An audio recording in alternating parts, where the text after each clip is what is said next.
Hi, it's Juliet. In this video, I had the idea of giving myself and you 3 random themes to follow as an art challenge, like one-word prompts.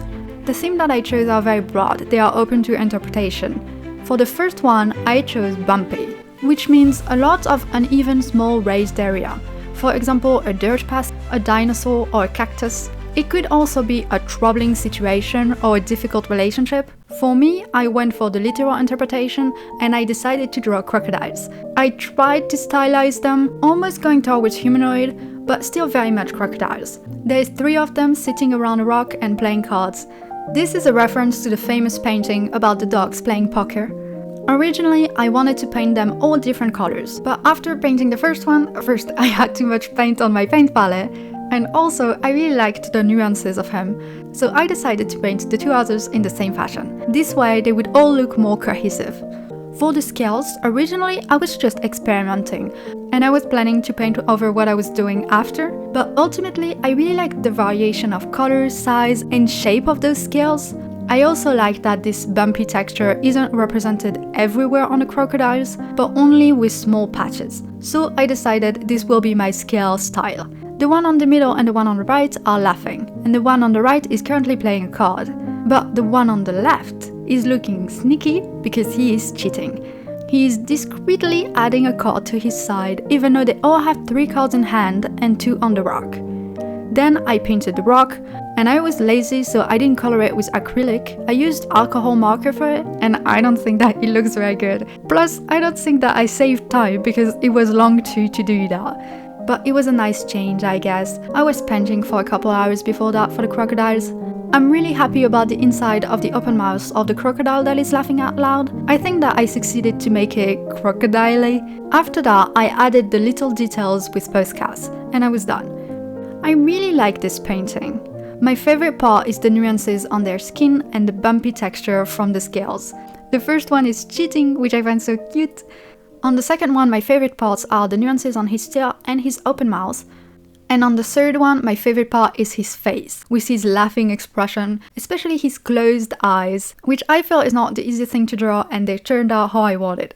I wasn't expecting the painting to turn out this close to what I had in mind, so that was a very satisfying experience for me, because it's often the opposite. Normally I think about something that I find pretty and cannot make it appear on the page. But this time, I got lucky and it worked.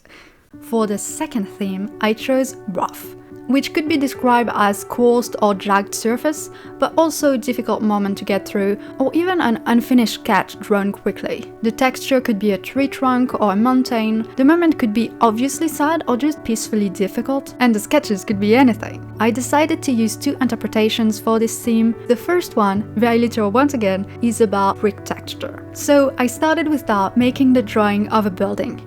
Then I tested out all of my pens that I had laying around in my house. I found several that didn't react to water. Those ones that I'm showing are the best out of my stash. So I used one of them to do the outline on the whole drawing, because after that I was planning to use watercolor. I chose to not do the outline on the rocks in between the bricks. This way it allows some parts of the drawing to be more important than others, so it's easier to understand in my opinion. I started coloring. This was definitely a long process because I made sure to shade every rock and using a different color on each. To paint all of this, I'm using watercolor marker with a brush tip. They're really useful for details and to avoid having to mix your own colors. For this drawing, I was originally trying to draw a real-life building when I was at the train station with my sketchbook, but then 30 minutes in, the train arrived and I had about a third of the sketch done, so I decided to invent the rest. I had taken a picture, so I could have gone off that, but I decided that it would be more fun to imagine my own rest of the building. This is what I like about art. There is 0 limits, 0 requirements. It's one of the places that makes me experience my freedom the most. For the reflections in the windows, I wanted to do a very colorful sunset reflection, and also I tried to draw a tree in the reflection of the bottom window. To paint the bricks, I used the brown marker and the red one, leaving a lot of texture in it by not using water everywhere.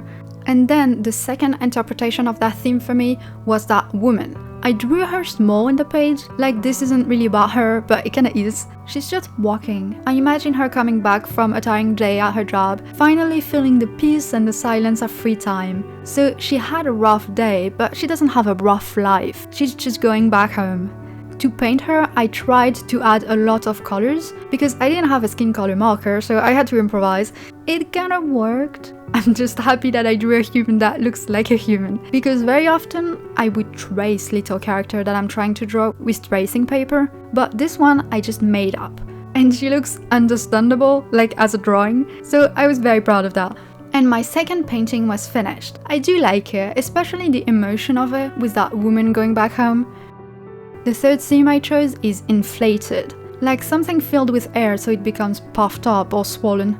A pufferfish or even a life jacket. It could be an animal balloon, inflated castle. Inflated often gives a cartoony look to stuff, but I try to avoid that, going for futuristic. I wanted to draw a house that had never been seen before.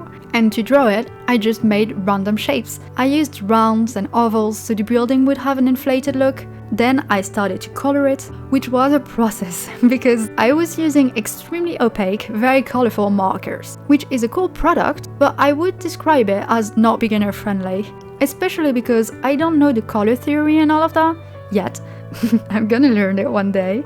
But at the beginning I did simple. I just colored the window light blue and the house yellow. I like how I drew the smoke coming out of the chimney.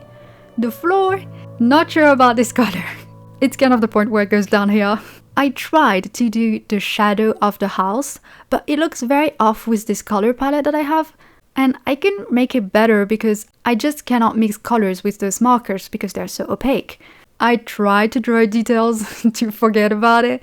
I added pipes and another tower thing in this dull pink, which looks okay. And also tried to add some perspective with a path. And that's where I stopped, which definitely isn't pretty yet, but I called it done. I mean, I mainly called it a fail.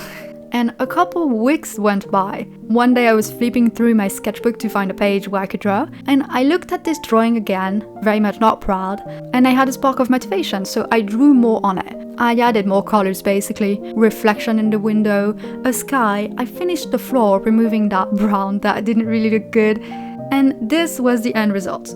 I'm so glad I continued working on it, because it looks so much better now, more inflated, more futuristic, and more interesting. On the sign in the front ground, I tried to write motel, but it couldn't fit, so I just drew the first letters. I like the clouds and the new little balcony. I like the entryway with the bubbly door to the house. Adding orange to the yellow was also a good call. It makes this color more interesting. And that's all the drawings of that little art challenge. Bumpy for the crocodiles playing card with the cheating crocodile getting into a bumpy situation while doing so. Rough for the girl walking back home in front of the brick wall of the train station.